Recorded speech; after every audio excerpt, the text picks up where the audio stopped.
Et voilà, ben, on est à un autre endroit là, vous voyez, ça change. Donc peut-être vous parler de... oui, j'ai intitulé ça Apocalypse Now. Bon, pourquoi? Parce que les vidéos et les échanges que je fais, c'est un partage de ma joie, ok, et de ce qui participe à mon bien-être. Mais c'est un peu de bon sens, un peu d'apocalypse, et surtout beaucoup de petites révélations, plus ou moins grandes, on va dire. Donc, apocalypse dans le sens apocalypse, non. Des révélations, oui. Et c'est aussi parce qu'apocalypse, ça veut dire révélation. Hein. À la base, c'est ça. Hein.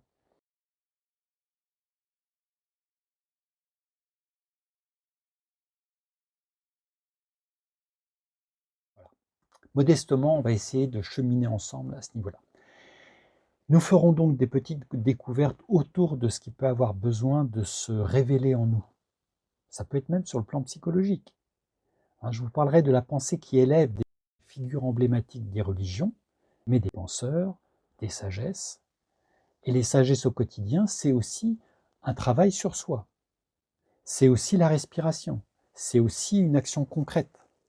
Une action concrète, ça peut être une action où on rend service, où on participe à un bénévolat. Hein, c'est tout ce qui soulage ceux qui sont dans la peine. À travers tout cela, c'est arriver à une forme d'unité, hein, que l'on ne soit pas trop dans le discours, mais qu'on soit aussi dans la pratique des choses. Alors, des précisions sur cette nouvelle chaîne dont j'ai parlé déjà un peu. Alors vous dire que sur cette chaîne, on se la joue tranquille.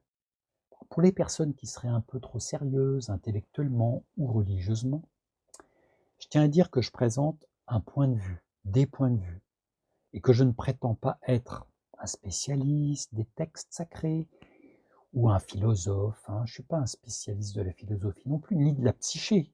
Hein. Mais nous sommes là ensemble autour de sujets qui peuvent nous intéresser, qui résonnent en nous, parce qu'ils nous touchent, parce qu'ils nous transforment. Voilà, ils peuvent nous enchanter, mais pas trop d'exaltation. Très bien, parce que tout ça, c'est relatif. C'est relatif à notre histoire, hein, notre histoire surtout relationnelle, comment on a vécu les choses. Elle nous parle plus ou moins. Puis c'est aussi la grande histoire de l'humanité.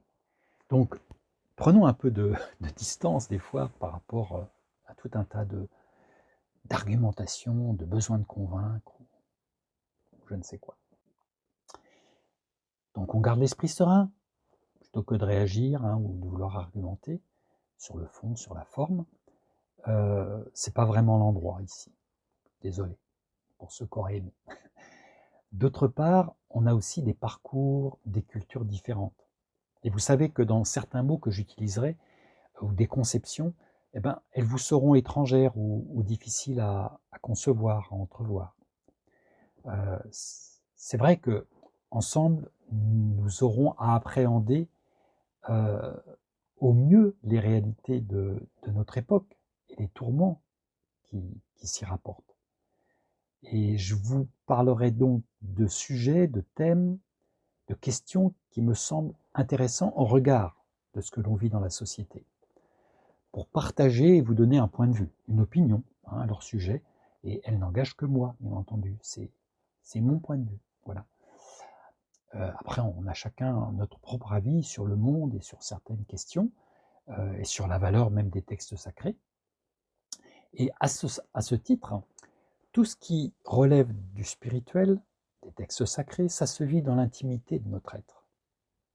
De mon côté, moi je vis les choses de la foi selon le principe que les traditions ont beaucoup à m'apporter, que le Christ aussi a beaucoup à m'apporter, et que d'autres sagesses ont beaucoup à m'apporter.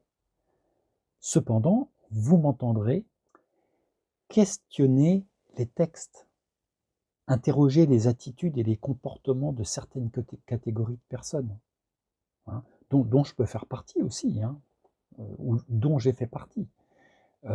Et ça, je le fais, je le vis avec vous dans une attitude qui soit constructive. Elle n'est jamais jugeante. Hein. Je ne vais pas me permettre de juger d'une situation en tant qu'homme, surtout en tant qu'homme. Ce serait m'enfermer dans une saisie des choses qui tend à réduire ma perception. et à altérer ma compréhension du monde. Hein. Donc par conséquent, ça ne m'intéresse pas. Je risque de figer ma réflexion sur qui je suis et puis qui est cet autre, avec des majuscules. Cet autre.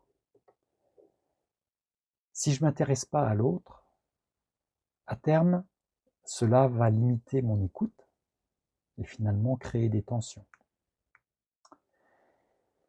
Ce qui ne change pas en nous, ce qui est assez universel, c'est la force de l'amour, celle qui se donne, hein, cette force qui se donne et qui nous libère finalement. Cela, c'est universel. Vous partez du parent à l'ami qui fait des sacrifices, en passant par le Christ et tout un tas de personnes qui se consacrent, qui consacrent une partie pour toute leur vie. Hein, eh bien, cet amour qui se donne est à la racine de toute forme de vie.